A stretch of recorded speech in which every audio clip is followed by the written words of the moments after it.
नमस्कार दोस्तों, हमारी आज की कहानी का नाम है सांवली। बहू ओ बहू, पूजा की तैयारी शुरू की हो कि नहीं? और ध्यान से बुआ जी को फ़ोन कर देना। ऐसा ना हो कि भूल जाना। बाद में तुम्हें तो कुछ नहीं कहेंगी, पर मुझे महीनों तक ताने देती रहेंगी और चार बातें अलग से सुनाएंगी। अरे ननद भाभी का रिश्ता कितना नाजुक होता है, ये बात तुम कब समझोगी?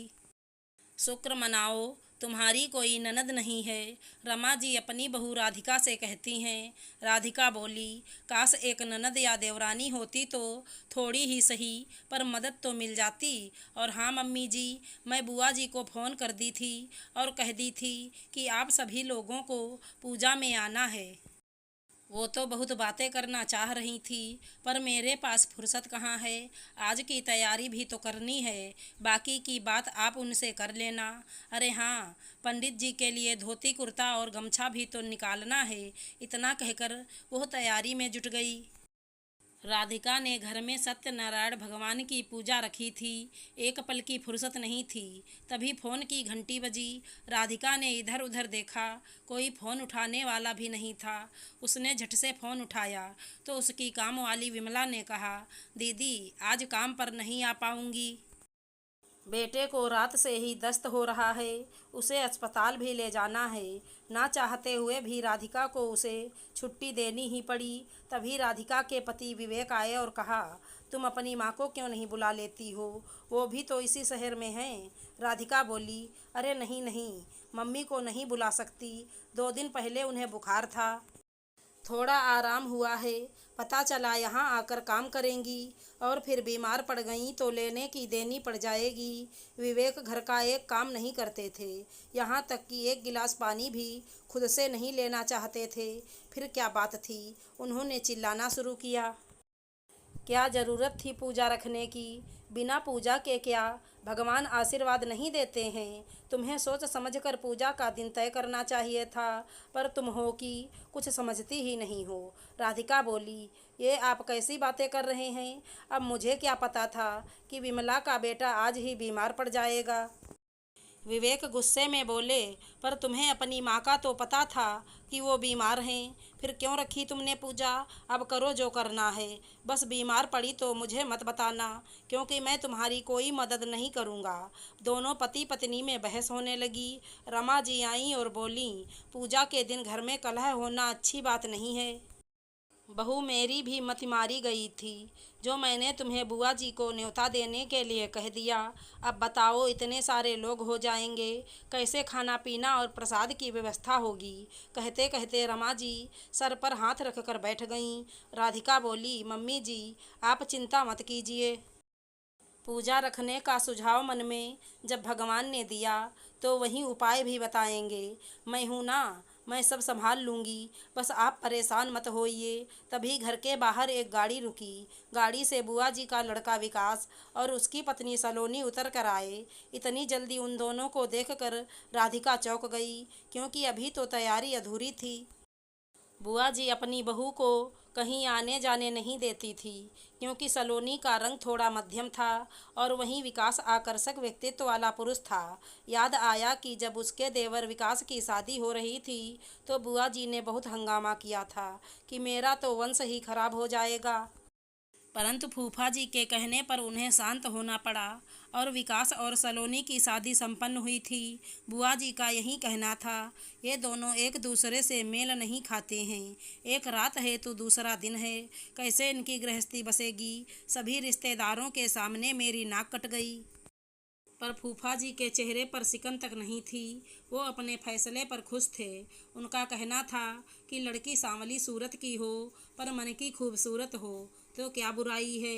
बुआ जी की नाराज़गी बस इस कारण से नहीं थी।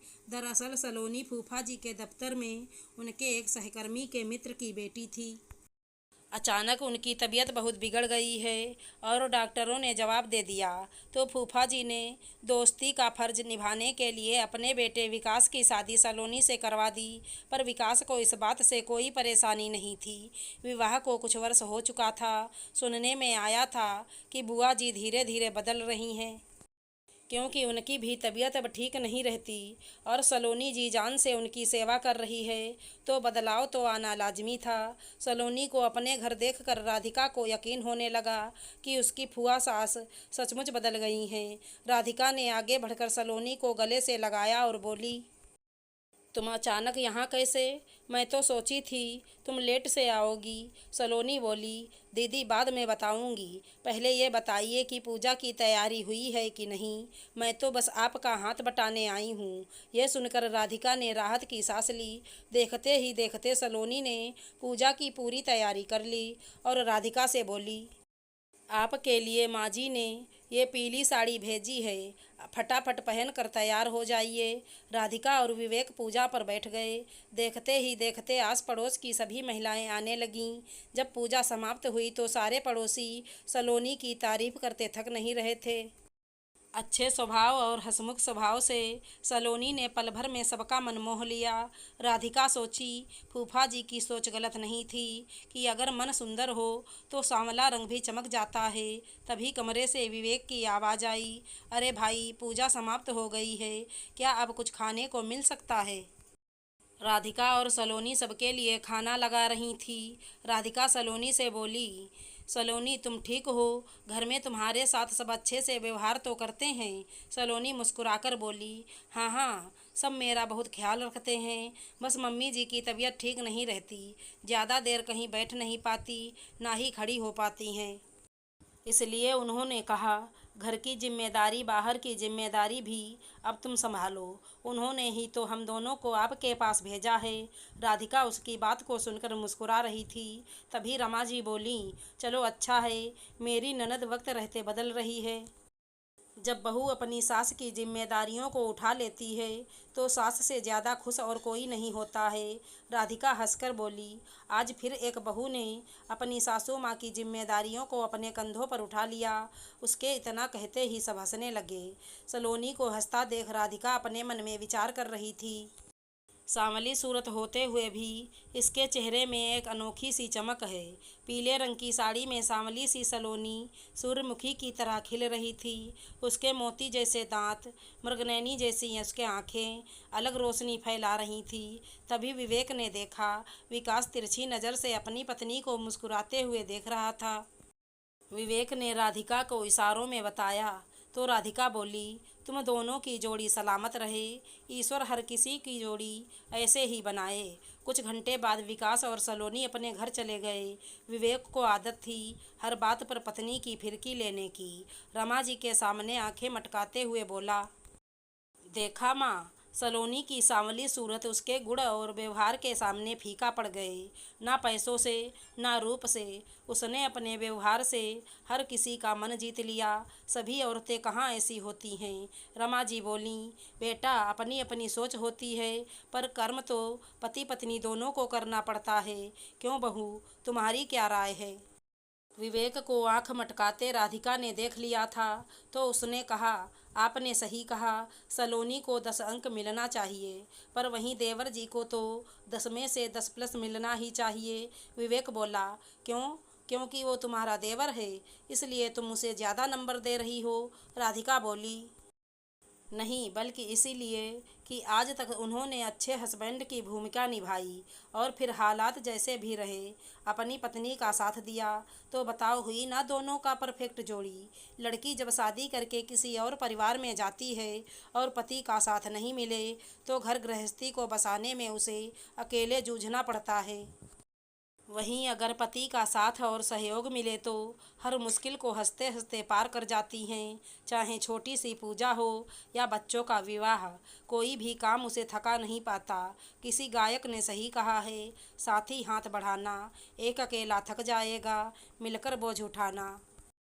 विवेक बोला, तुमसे तर्क करने में कौन जीत सका है जो आज मैं जीत पाऊंगा? राधिका बोली, पति देव, मैं यही तो नहीं चाहती कि हम दोनों में बस तर्क वितर्क हो। बस आपके सहयोग की चाहत रखती हूँ और उम्मीद करती हूँ आज ना कल आपको भी मुझसे ज़्यादा अंक मिले। विवेक चुपचाप वहाँ से खिसक गया।